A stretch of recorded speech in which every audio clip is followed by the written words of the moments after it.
So what does that mean, or what has that meant to Keith Thurman? What are some things that you try to work on and sort of evaluate after that loss to Pacquiao? Because life has changed a lot for Keith Thurman. You got married, you know, you're going ahead and you're a very successful businessman. So how is that going back to the drawing board from a boxing's perspective? What has that meant to you? How has that process happened? Yeah, none of that stuff matters, you know, in the ring, okay? This is one thing that people don't understand, right? If you're a lieutenant, if you're a soldier, and you go to the battlefield, you know your wife's at home. You know you got a family that loves you, but you're about to enter the battlefield. So you don't take none of that into consideration, okay? So people who have this perspective of married life, this and that, Keith Thurman walks the path of a warrior. I've been doing this thing my whole life, 26 years in the game. You can count, you know, inactivity. You can do the math however you want. But even when I'm inactive, I think boxing. I think about what happens when I come back. So in retrospect, and to answer your question, the Pacquiao fight, what did I learn from it? There were things that happened in camp.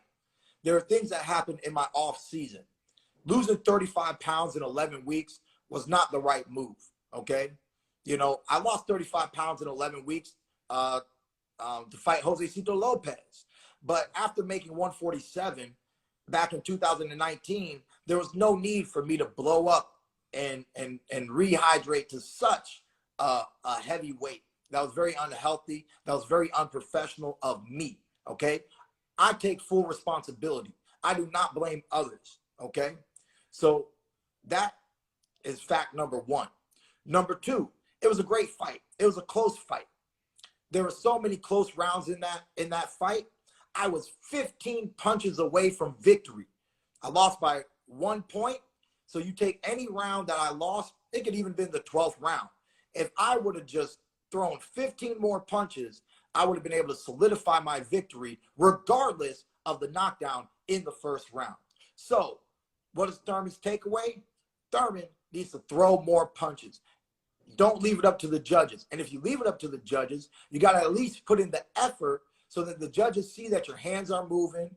You know, we know that Pacquiao took some blows. He left the post-fight conference before I left the conference. The man had to go lay down. The damage was dealt, okay? But the victory was in his favor, not in my favor. So I look at the numbers. I look at the punch count. You know, I threw a good amount of punches, but obviously I could have done more. So in this training camp right now, we're doing that. We're making sure that we do more. We're increasing our strength and our conditioning. 2019 was not ideal. I told everybody you're not going to see the best Keith Thurman. I didn't explain why. I knew I was an injured fighter, you know. People can say what they want. Thurman, sometimes, one time, no time. Say what you want. I saw your comments. Say what you want, you know. But Keith one-time Thurman has been and will always be one of the best welterweights in the welterweight division today. Count me out if you feel like it, but I wouldn't put your money on it. I'm coming back hard. I'm coming back strong. I'm coming back with my mind focused and with a true determination. My career's not over, okay? Sean Porter, he's fought 3 times since I fought.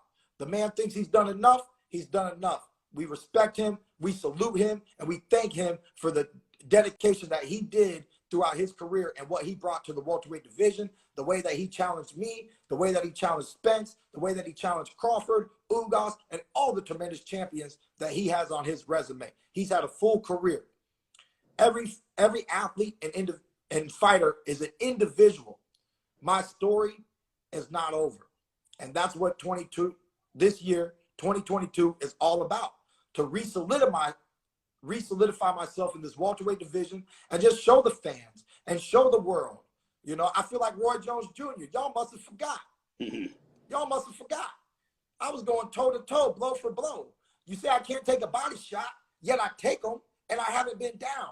If you can't take a body shot, I'm pretty sure you'll fall down. You're talking about, oh, Amir Khan, he got a glass chin. You only say that because when he got hit on the chin, he went down.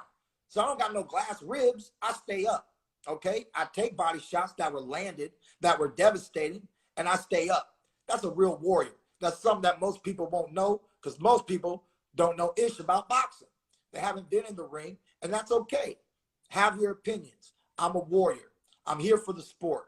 I'm here to accomplish my dreams, my goals, my admirations in this life. I have one time to do it. It's not over. The story's not over. And that's why we're back. That's why we're determined. That's why we're animated, because the whole welterweight division will be reminded on February 5th what Keith Thurman brings to the table. Is there a chip on your shoulder, Keith? I feel like with you, the fact that you have been competing at this extremely high level, as they like to say in boxing circles, this rarefied air, so to speak, that you want to go ahead and say, look, the younger guys coming up, people might dismiss me, but I'm going to prove to the world there's a reason why I held 2 welterweight world championships at one time. Is that what you're trying to prove? Do you have that chip on your shoulder heading into your fight against Mario Barrios on February 5th? It's not so much as a chip on my shoulder as it just is what it is.